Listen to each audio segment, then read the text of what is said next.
On कर लिए।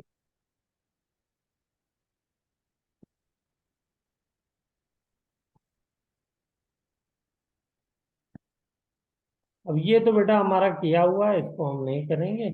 इतना किया है कि इसको तो करते करते थक गए हैं। क्या है ये बताइए जल्दी से। ये कौन सा ये वाला question, the resolution of vectors वाला। हाँ, तो ये टॉपिक ओ, हम लोग ओके। इतना किया है कि अब इसको करने की जरूरत नहीं है, तो इसको स्किप कर देते हैं हाँ कि सर, आसान है।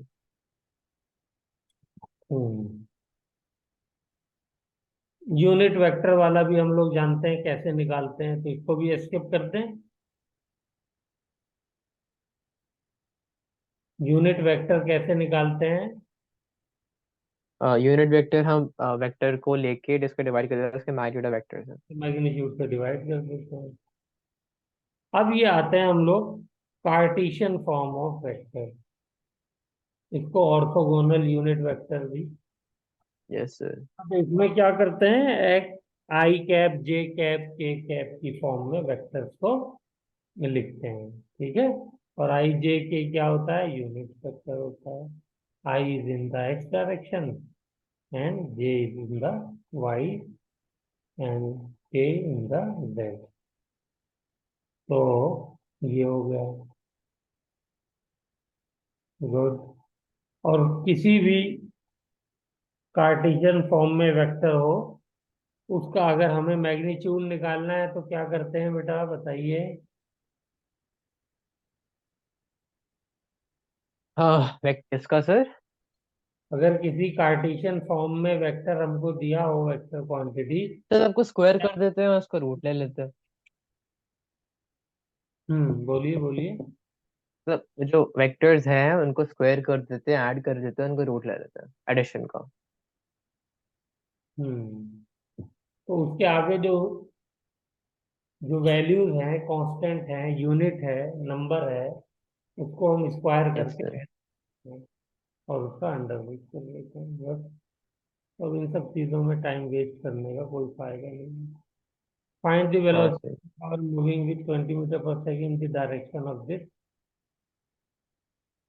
तो ये वाला क्वेश्चन पढ़िए, कोई प्रॉब्लम समझ में आ गया? वेलोसिटी दी हुई है। Find the V of a car moving 20 metre in direction direction दिया ऑफ हुआ है। इतना। हाँ सर, ये भी आसानी है सर। हाँ, ठीक है ना। तो हमको स्पीड दी हुई है और डायरेक्शन दिया हुआ है, वेलोसिटी निकालनी है, तो क्या करेंगे जल्दी से बता दीजिए। Yes sir. क्या सर करेंगे? हम इसमें करेंगे, बस हमें वो वेलोसिटी दे रखी है, हम उसको मल्टीप्लाई कर देंगे सर, हम उसकी यूनिट वेक्टर से। एम्पलीट्यूड दिया हुआ है, क्या वेलोसिटी तो सर? क्या कह रहे हैं सर? वेलोसिटी तो निकालनी है ना, मैग्नीट्यूड दिया हुआ है यानी। हाँ सर। तो क्या करेंगे, जो सर डायरेक्शन हम उसका यूनिट वेक्टर ले लेंगे और वही। मैग्नीट्यूड से मल्टीप्लाई कर देंगे, जैसे यहाँ पे किया है, और आंसर आ जाएगा। ठीक है ना। इस तरह क्वेश्चन बहुत पूछे जाते हैं। ये वाला क्वेश्चन देखिए जल्दी से, पढ़िए इसको, तो बताइए समझ में आ रहा है? हाँ सर। हम्म क्या करेंगे इसके हाँ लिए? Sir. Sir a vector having same magnitude as A and parallel to B। क्या करेंगे इसके लिए? सर हमें बस इतना करना है कि अगर हमें हम बस ए का मैग्नीट्यूड पता चल जाए और हम बी का यूनिट वेक्टर निकाल ले, तो हम दोनों को मल्टीप्लाई कर देंगे तो हमारे पास वेक्टर आ जाएगा, उठाते magnitude of A and parallel. यानी एक वेक्टर हमें ऐसा बनाना है जिसका मैग्नीट्यूड ए के बराबर हो और बी के डायरेक्शन में हो, क्योंकि पैरेलल है तो डायरेक्शन सेम होगा। तो दोनों का वैल्यू हमको दी हुई है, हम निकाल लेंगे। एक से इससे मैग्नीट्यूड निकालेंगे, इससे डायरेक्शन निकालेंगे, और दोनों को मल्टीप्लाई कर देंगे तो हमारा जो है नया वेक्टर सी वेक्टर आ गया। क्लियर बेटा? Yes sir. Good.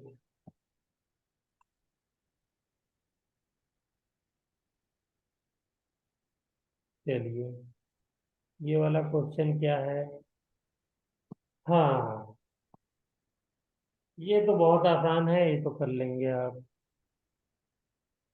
Find the vector C which when added to resultant of A and B give unit vector along x axis। यहाँ पे भी एक वेक्टर निकालना है C, हमको बताना है, और A और B दो वेक्टर दिए हुए हैं।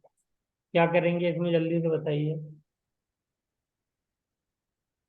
Find the vector c which when added to the resultant of a and b is a vector along x axis।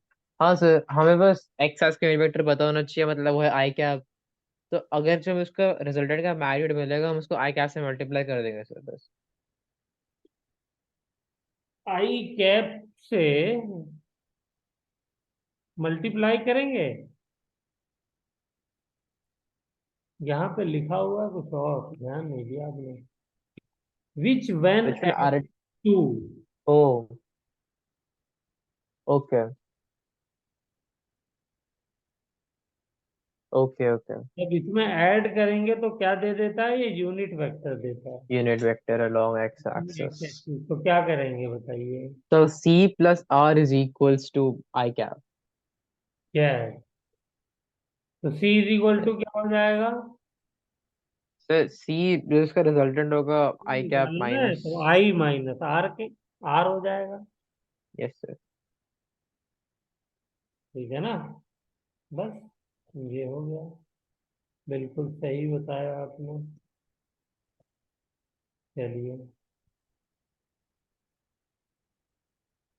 अब ये क्वेश्चन तो आसान ही है। दो वेक्टर दिए हुए हैं ए और बी, तो पूछा है कि रिजल्टेंट वेक्टर एक्स डायरेक्शन में क्या होगा। यहाँ पे भी दो को दिए हुए हैं, तो ये हो जाएगा।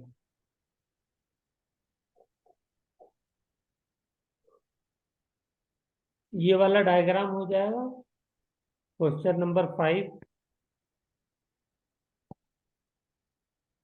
हाँ सर। इक्विलिब्रियम के तो कितने क्वेश्चन हमने किए हैं? हाँ सर, याद है। दो क्वेश्चन किए हैं। ठीक है ना? हाँ सर।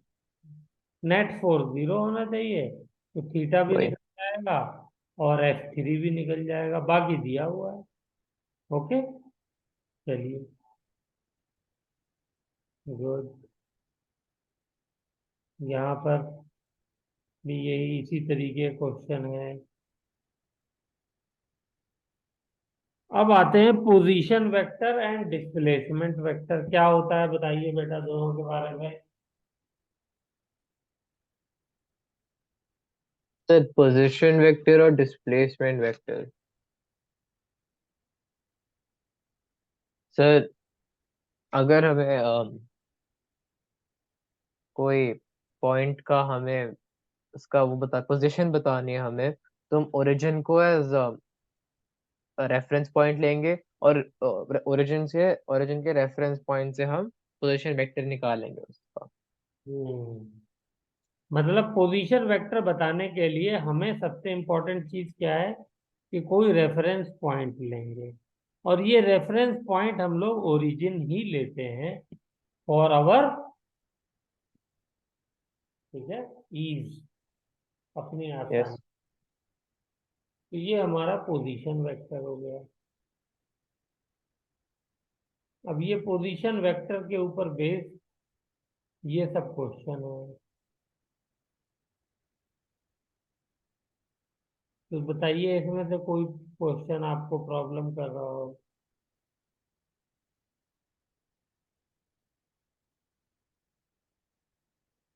नहीं सर, ये भी आसान ही है।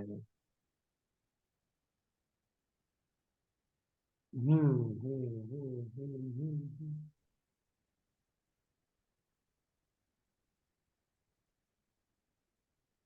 ये क्या था, कुछ है यार? यहाँ क्या बताया था?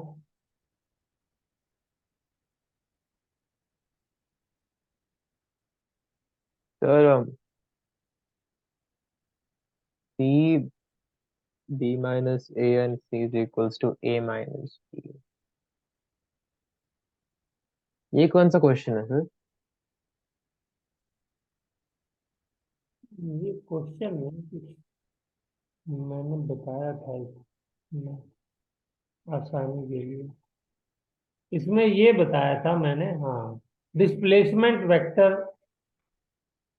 को जो है कराने से पहले ये मैंने एक कॉन्सेप्ट सिखाया था कि अगर दो यस वेक्टर सर। सेल जुड़े हुए हैं तो उन दोनों वेक्टर के हेड को ज्वाइन करने वाला एक तीसरे वेक्टर की अगर आपको वैल्यू चाहिए तो उसमें क्या करना है, second vector minus first vector कर दीजिए। हाँ सर, ओके। Yes sir. बोलिए मैंने क्या बोला, जरा रिपीट करिए। सी अगर आपको एक थर्ड वेक्टर की वैल्यू चाहिए जो हेड से हेड जुड़ रहा हो, तो हम second vector minus first vector कर देंगे। हाँ, तो सेकंड वेक्टर कौन सा होगा?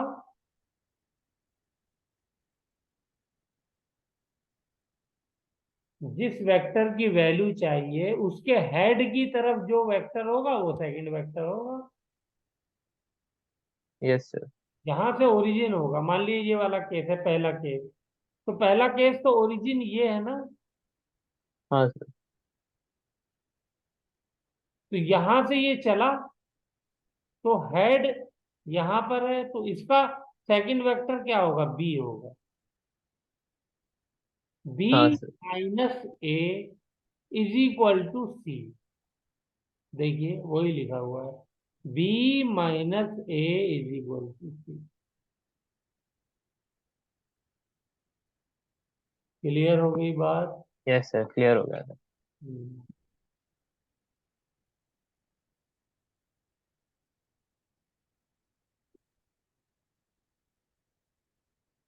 चलिए, गुड।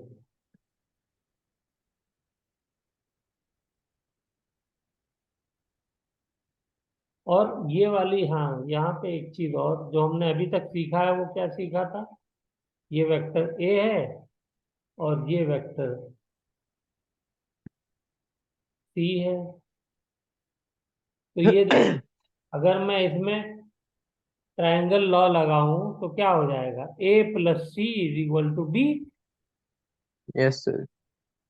तो ए को मैं इधर ले आया उठा करके,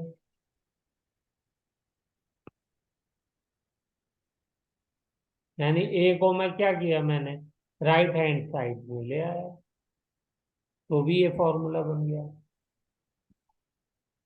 ठीक है ना?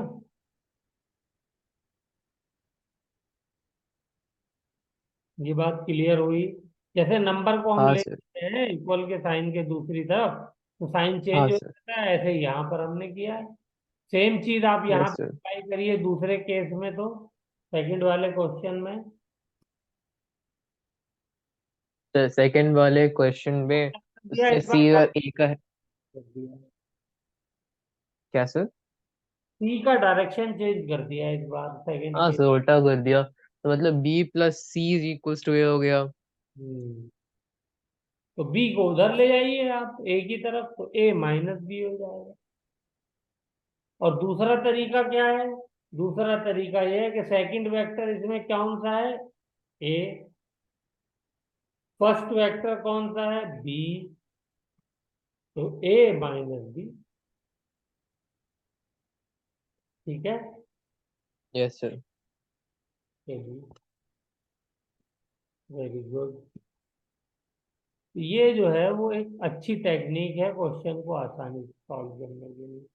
अच्छा हाँ, उसके बाद ये डिस्प्लेसमेंट वेक्टर निकालने का हमने तरीका भी सीखा था यहाँ पर, तो कुछ नहीं करना है। अगर दो पॉइंट के बीच का डिस्प्लेसमेंट वेक्टर निकालना है तो क्या करेंगे, सेकंड पॉइंट से फर्स्ट पॉइंट को माइनस, फर्स्ट वन को माइनस कर।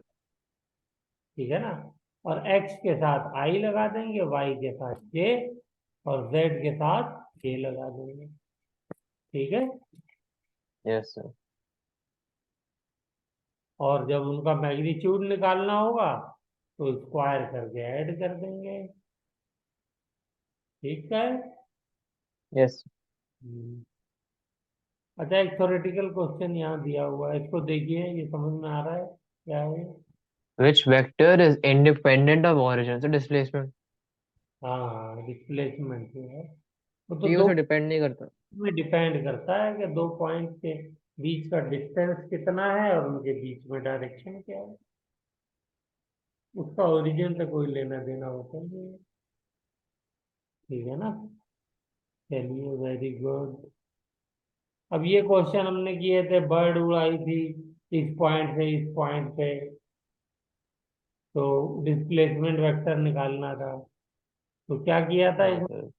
पहला पॉइंट ये है, दूसरा पॉइंट ये है, तो दूसरे में से पहले को माइनस कर देंगे और आई जे लगा देंगे। ठीक है। हाँ सर। हम्म। ये वाला क्वेश्चन भी छोड़ रहा हूं मैं। ये वाला एक क्वेश्चन था, ये याद है आपको? इसमें भी चिड़िया उड़ाई थी। देखिए क्या है ये चिड़िया, जो डायग्राफ बनाया हुआ है।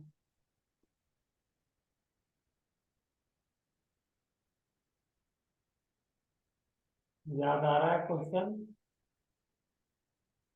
हाँ सर, हाँ ये फ्लैग हमने करवाया था सर, ये सर। क्या इसमें था, थोड़ा सा बताइए। सर, इसमें था कि बर्ड जो है वो एक ए टू बी पोल जाती है, हमें बर्ड की डिस्प्लेसमेंट का मैग्नीट्यूड निकालना था। मैंने करा हुआ था क्वेश्चन सर, 1 मिनट यार। हम्म।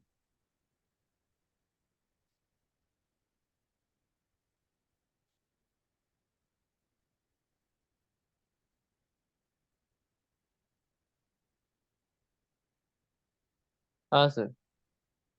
क्या था क्वेश्चन, जो बताइए। पोल ए, क्या सर? क्या क्वेश्चन था, क्वेश्चन बताइए। सर की जो बर्ड है वो एक पोल ए से पोल बी पे फ्लाई करती है, हम्म। और हमें उसकी डिस्प्लेसमेंट का मैग्नीट्यूड बताना था। आपने हम पोल के कोऑर्डिनेट्स दे दिए थे। हम्म। तो जो पोल ए था वो ओरिजिन पे था, और उसका के मतलब उसका कोऑर्डिनेट दिए नहीं। वो, क्या सर? कोऑर्डिनेट दिए नहीं थे, कोऑर्डिनेट हमें निकालने थे। हाँ सर, निकालने थे पर, हाँ सर वो निकल जाते हैं वो तो। क्या क्वेश्चन याद है किस तरीके से बताया था? कि हमने पोल एक पॉइंट ए पर गाड़ा। ठीक है। Yes sir. तो उसकी पोल की क्या चीज दी हुई थी? पोल के बारे में, ए पॉइंट पे जब हमने उसको गाड़ा तो सर जो ए पॉइंट पे गाड़ा, उसकी तो हाइट दी हुई थी कि 5 मीटर का पोल है। 5 मीटर हाइट है। ठीक है ना? फिर उसके बाद हमने क्या किया, 5 मीटर ईस्ट गए और 2 मीटर नॉर्थ गए। फिर हमने दूसरा पोल गाड़ा पॉइंट बी पर, वो 3 मीटर का है। इतनी इंफॉर्मेशन सिर्फ दी हुई थी। तो इससे ये जो कोऑर्डिनेट्स दिए हुए हैं, ये लिखे हुए हैं, ये लिखे हुए नहीं थे, इसी इंफॉर्मेशन से कोऑर्डिनेट्स निकालने थे। ये असल पॉइंट था। Yes sir. समझ आए? ये यस कोऑर्डिनेट सर। कैसे आए हैं ये समझ में आ गया इस हाँ सर। फॉर्मेशन से, बस। असल क्वेश्चन के अंदर यही चीज थी, बाकी तो सब आसान है। चलिए, वेरी गुड। अच्छा, ये क्वेश्चन किया था आपने, इसमें कोई प्रॉब्लम? No problem. क्या था क्वेश्चन, बता दिए तो मैं समझ जाऊंगा कि आपको याद है। सर इसमें दो वेक्टर थे पी क्यू, दो पोजीशन वेक्टर थे पी क्यू, और उनके बीच में इंटरसेक्ट कर रहा था एस। हम्म। तो हमें बताना था कि एस का वो क्या होगा, क्या कहते हैं हम, उसका वो फॉर्मूला क्या होगा बेसिकली। हाँ, कौन सी जो है रिलेशन इसको एस सेटिस्फाई को है? बताएंगे। और भी तो इसमें ट्रायंगल और लगाना था सर। और भी तो डाटा दिया हुआ है इसके अंदर। हाँ सर। क्या क्या? कि जो एस और क्यू के बीच में वो है आर लेंथ, और पी और एस के बीच में B R length, B no, into magnitude of R length. भूल गए। और एस और क्यू के बीच में आर लेंथ नहीं है। आर तो पूरा वेक्टर है, पी क्यू वेक्टर आर है। मेरे को क्वेश्चन थोड़ा सा याद नहीं है सर। हाँ, आर जो है पूरा वेक्टर है। और पी और एस के बीच का मैग्नीट्यूड जो है ये बी टाइम्स आर, ओ हाँ, यस यस यस। ये मैग्नीट्यूड है। मैं बोल रहा था ना, मैं ट्राइंगल लॉ कि OP plus P S will equals to O S. और हाँ, फिर जब हम P plus B into magnitude of R into unit vector of R, तो हमें एस की वैल्यू मिल जाएगी। तो ऐसे था कुछ, तो मेरे को याद है। और आर की वैल्यू थी क्यू माइनस पी, क्योंकि तो इसके अंदर बेटा हम लोगों को जो है वो पी एस वेक्टर निकाल करके हमें ये क्वेश्चन करेंगे तो इसका सॉल्यूशन हो जाएगा। तो हमें यस एग्जैक्ट सर। रिलेशन तक हम पहुंच जाएंगे। तो पी एस वेक्टर क्या हो जाएगा? ये है पी एस वेक्टर। तो पी एस वेक्टर क्या होगा? पी एस का sir B magnitude into P S का, into unit vector of R. P S vector यही तो होगा बेटा। हाँ पी सर। एस वेक्टर ये होगा, पी एस का मैग्नीट्यूड इंटू पी एस का डायरेक्शन। और पी एस यस का सर। मैग्नीट्यूड क्या दिया हुआ है? ये दिया हुआ है बी इंटू आर का मैग्नीट्यूड, ये क्वेश्चन में दिया हुआ है। और पी एस का डायरेक्शन क्या है? ऑफ कोर्स जो आर का डायरेक्शन है वही पी एस का डायरेक्शन है, क्योंकि ये एस जो है आर वेक्टर के ऊपर एक पॉइंट है, ये क्वेश्चन में दिया हुआ है। Yes sir. अच्छा, दूसरा, पी एस वेक्टर को ऐसे भी लिख सकते हैं हम, P S is equal to S minus P vector. बोलो, लिख सकते हैं नहीं लिख सकते? हाँ सर, लिख सकते कैसे मालूम लिख सकते हैं? हैं सर, क्योंकि मैग्नेट, क्योंकि हमें दिया तो हुआ था मैग्नेट, मैंने वही तो कहा सर, मैं कब से वही तो कह रहा हूँ सर, कि B R into unit vector of R, हमें हम्म। उसका पता चल जाएगा पी एस वेक्टर की वैल्यू। हम्म। ये वाली इक्वेशन कैसे लिख सकते हैं हम, ये मैं कह रहा हूँ। कौन सी सर? ये पी एस जो अभी ब्लू कलर से मैंने शेड किया है, पी एस इज हाँ equal sir. To minus P vector. Sir triangle law से। हाँ, अभी जो हमने किया था उसी से तो। सेकंड वही। वेक्टर एस हो गया, फर्स्ट वेक्टर पी हो गया, पी एस उसके लिए। यस बोल, सर। अभी जो हमने ऊपर किया था, तो एस सेकंड वेक्टर हो गया, फर्स्ट वेक्टर पी हो गया, तो एस माइनस पी यहाँ से हो गया। तो यहाँ से S is equal to P S plus P हो गया। ठीक है। और क्योंकि एस की ही रिलेशन, एस की फॉर्म में, फॉर्मेट में सारे सॉल्यूशन दिए हुए हैं ना, तो हाँ इसलिए सर। ये रिलेशन यूज करिए। यस। पी एस वेक्टर की वैल्यू ये दी हुई है, ये वाली, ये यहाँ पे रख दीजिए, तो ये आ गया। ठीक है बेटा। ऊपर जो हमने पी एस की वैल्यू निकाली थी वो यहाँ पे पी एस में यहाँ रख दी मैंने। Clear? Yes sir. Very good. तो यहाँ पे जो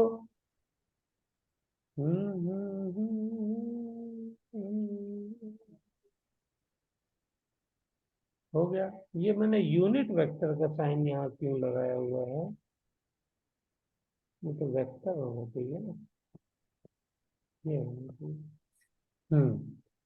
तो अब ये आ गया आर वेक्टर का मैग्नीट्यूड, और ये आर वेक्टर का यूनिट वेक्टर। तो यूनिट वेक्टर को मैंने इस फॉर्मेट में लिख दिया, आर अपॉन आर मैग्नीट्यूड। तो मैग्नीट्यूड से मैग्नीट्यूड आर का कट गया, तो ये फॉर्मूला बन गया, S vector is equal to B into R vector plus C. ठीक है ना? Yes sir. और यस सर। आर की वैल्यू किसके बराबर है, आर वेक्टर की बताइए। R sir vector R vector की वैल्यू। यहाँ पे क्यू है और फर्स्ट वेक्टर पी है, तो क्यू माइनस पी हो गया। हो गया।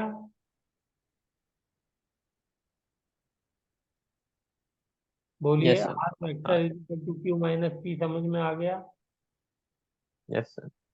बस, तो आर की जगह क्यू माइनस पी रखेंगे तो ये वाला ऑप्शन करेक्ट हो जाएगा।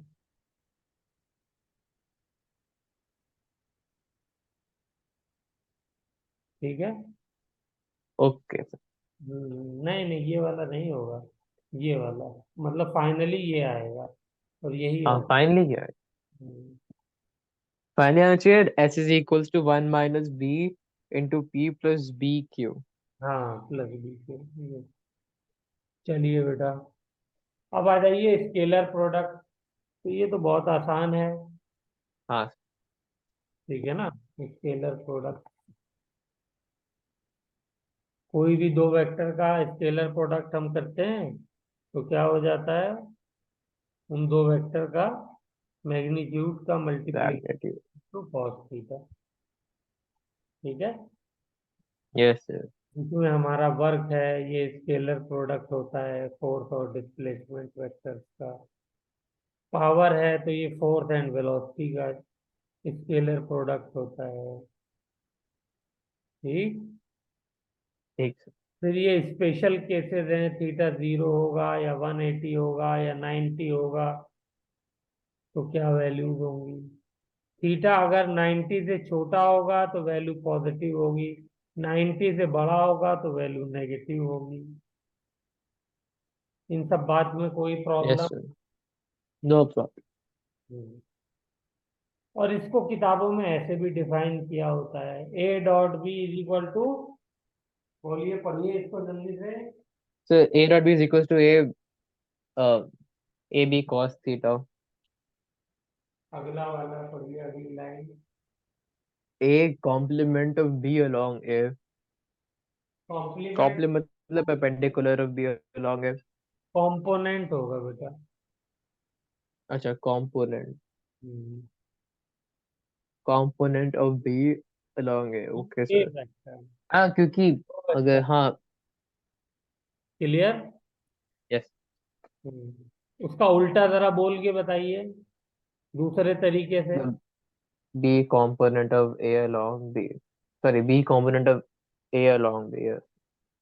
नहीं, ये तो आपने बोल दिया कि ये जो बी वेक्टर है इसका आपने ए के अलोंग कंपोनेंट ले लिया, तो ए के हाँ सर। अलोंग इसका कंपोनेंट क्या होगा, बी कॉस थीटा ही बी तो कॉस होगा थीटा। जब रिजॉल्व करेंगे हाँ तो। सर। और उसको ए के मैग्नीट्यूड से मल्टीप्लाई कर दिए तो ए डॉट बी आ जाएगा। मैं कह रहा हूं इसका उल्टा बोलिए, ऐसे बोलिए तो क्या हो जाएगा। अच्छा मतलब फिर component of A along B. Yes, यानी ए का कंपोनेंट बी के अलोंग तो क्या हो जाएगा, ए कॉस थीटा इंटू बी। तो भी तो देखिए वही वैल्यू आ रही है। Yes sir. हम्म, इसी को कहते हैं कान ऐसे पकड़िए चाहे वैसे पकड़िए। वही। हम्म, लेकिन दोनों चीज पकड़नी आनी चाहिए। अच्छा, डॉट प्रोडक्ट की प्रॉपर्टीज, कम्यूटेटिव लॉ ओबे करता है, यस। डिस्ट्रीब्यूटिव लॉ भी ओबे करता है, यस। ठीक है। Yes sir. जैसे दो हैं, ये ए प्लस बी है, एक सी प्लस बी है, इन दोनों, ये दोनों का रिजल्टेंट क्या आएगा, दोनों वेक्टर ही आएंगे जब प्लस हाँ करेंगे। सर। और इनका जब डॉट प्रोडक्ट लेंगे तो क्या करना होगा, सीधे सीधे मल्टीप्लाई करना होगा। ठीक है बेटा। Yes sir. अच्छा, ये ए डॉट सी की बजाय मैं ऐसे लिख देता, C dot A dot D की बजाय डी डॉट ए, तो क्या रिजल्ट हो ही जाता।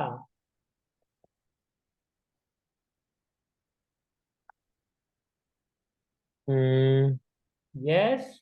अभी तो ऊपर आना ही तो वही चाहिए सर। ए क्रॉस बी में चेंज होता है सर, इसमें कोई होता नहीं है, होता। तो आप इसको पलट के भी लिख सकते हैं। स्केलर प्रोडक्ट के लिए है ये, वेक्टर प्रोडक्ट में पलट के नहीं लिख सकते, कम्यूटेटिव लॉ फॉलो नहीं होता। एम आई ओके। राइट? यस। अच्छा, डॉट प्रोडक्ट को उसके साथ ही क्रॉस डॉट किया जाए, सेम वेक्टर को डॉट किया जाए तो क्या आएगा? क्या सर? अपने साथ ही डॉट प्रोडक्ट किया जाए तो क्या आएगा? सर ए डॉट ए को हम्म ए स्क्वायर। स्क्वायर आएगा। यस, ये तो हमें ये रटा होना चाहिए बिल्कुल, क्योंकि कॉस थीटा जो है वो जीरो जीरो वन हो जाएगा। तो yes sir. A cos theta क्या हो जाएगा? A square. Yes. Okay, yes sir. चलिए। हम्म, हम्म, हम्म, ये क्या है? R is equal to A plus B. अच्छा, ये है, देखिए वो हमने एक तो एनालिटिकल फॉर्मूला किया था, रिजल्टेंट जो है वो A square plus B square plus two A B cos theta होता है। तो उसके लिए पूरा डायग्राम वगैरह सब बनाया था, और काफी लंबी डेरिवेशन थी ना वो। पर उसको एक स्टेप में कर सकते हैं। उसी डेरिवेशन को अगर हम डॉट प्रोडक्ट यूज करें तो 5 मिनट की बजाय 30 सेकंड में कर सकते हैं। बोलिए, कर सकते हैं नहीं कर सकते? कर सकते हैं सर।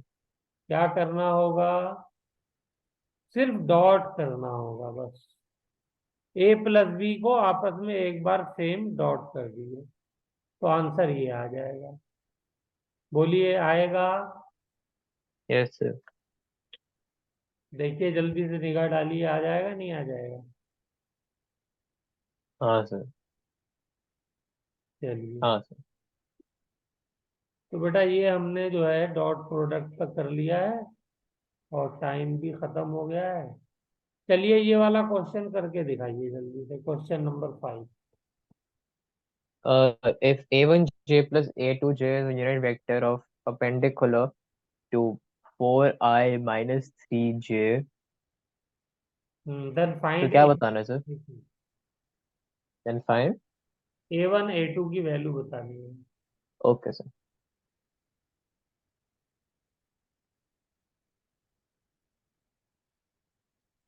ओके, वो यूनिट वेक्टर है परपेंडिकुलर टू सर।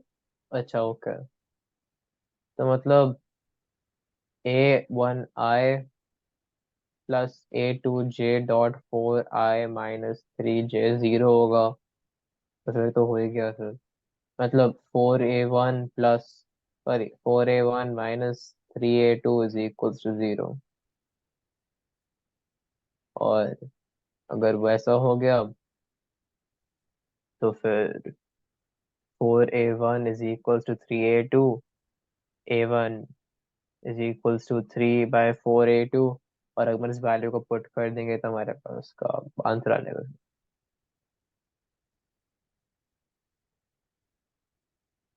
क्या वैल्यू आएगी? um, एक मिनट सर।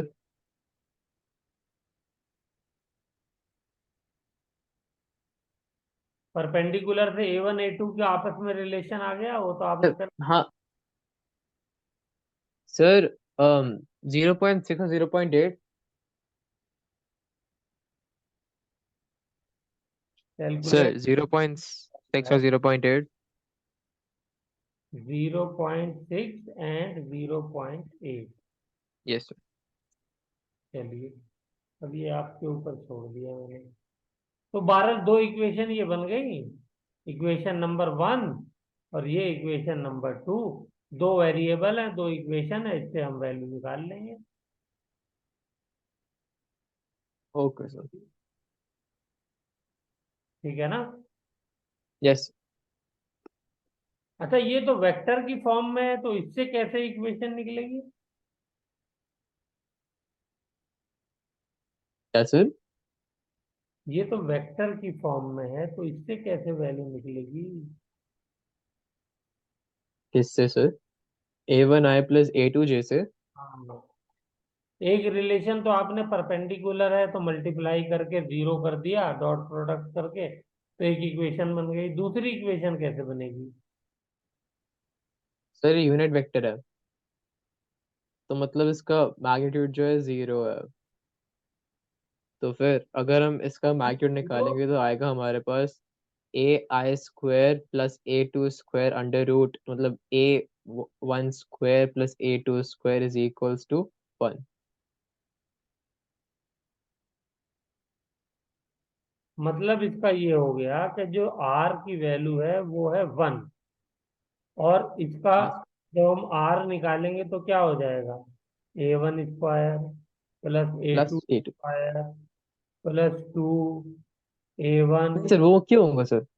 हाँ। वो क्यों होगा सर? हमें तो डायरेक्टली वेक्टर फॉर्म में दिया हुआ है ना सर, तो हम तो डायरेक्टली स्क्वायर कर लेंगे और रूट कर लेंगे। हम्म। मतलब a1² + a2² is equals to 1 sir. Under root a1² + a2² is equal to 1। तो हम दोनों को सॉल्व करेंगे तो फिर हम्म। ये आना चाहिए।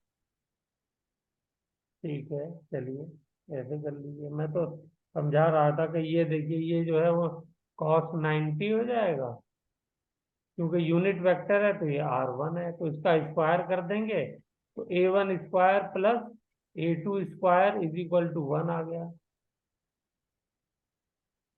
Yes sir. ये वैल्यू आएगी। अब इसमें जो है आपको क्या करना होगा, कोई भी एक वैल्यू A1 की रख देते हैं तो A2 की वैल्यू आ जाएगी। ये रिलेशन तो हमको निकालना होगा ना, तभी तो हम पहुंच पाएंगे यहाँ तक। हाँ सर। यूनिट वेक्टर का मतलब ये हो गया। लेकिन इस यूनिट वेक्टर से हमको वेक्टर टर्म हटाने के लिए तो बेटा यही बात, ऐसे ही जाना पड़ेगा ना। मैंने पहले ये वही तो कहा सर। करेगा, फिर ये करना पड़ेगा। हाँ सर। अब इसमें आप रख करके तो एक्चुअल इक्वेशन जो 2 आएगी, जो एक्चुअल इक्वेशन बनेगी वो तो ये वाली बनेगी, एक्चुअल इक्वेशन 2। इन दोनों यस को सर। सॉल्व करके फिर हम ये लो, हम वैल्यू ए और बी की निकाल, मतलब A1 A2 की निकालेंगे। ठीक है। Yes sir. चलिए, इसका एंगल निकालना है, ये तो कर ही लेंगे आप। एंगल मेड बाय वेक्टर, तो ये भी आसान है। कोई भी वेक्टर है तो उसको एंगल कैसे निकालते हैं?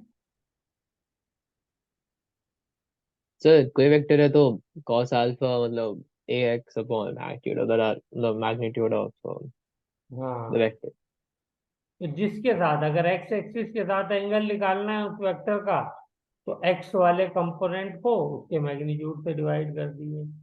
Yes sir. वाई एक्सिस के साथ निकालना है तो वाई वाले कंपोनेंट को मैग्नीट्यूड से डिवाइड कर दीजिए, और जेड एक्सिस के साथ निकालना है तो जेड वाले कंपोनेंट को जेड मैग्नीट्यूड से डिवाइड कर दीजिए।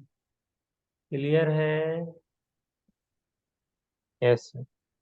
तो बेटा यहाँ पे हमारा ये पार्ट खत्म होता है। अब वेक्टर प्रोडक्ट क्रॉस प्रोडक्ट रह गया है, छोटा सा पार्ट।